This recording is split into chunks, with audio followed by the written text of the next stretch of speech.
This video shows us that you could be standing still and still get into an accident. According to the source that posted this video, the driver of this white sedan turned out to be okay with just a few bruises and cuts.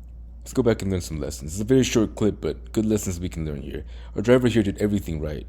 They're standing behind a big truck, so they left plenty of room so that our driver here in this truck can see them in their mirrors.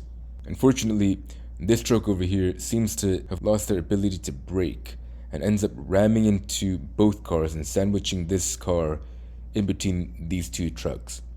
This is a lesson we can learn here from this driver.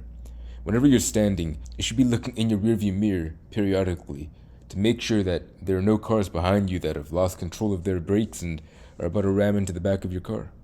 When you're driving, you look forward because that's where the danger is.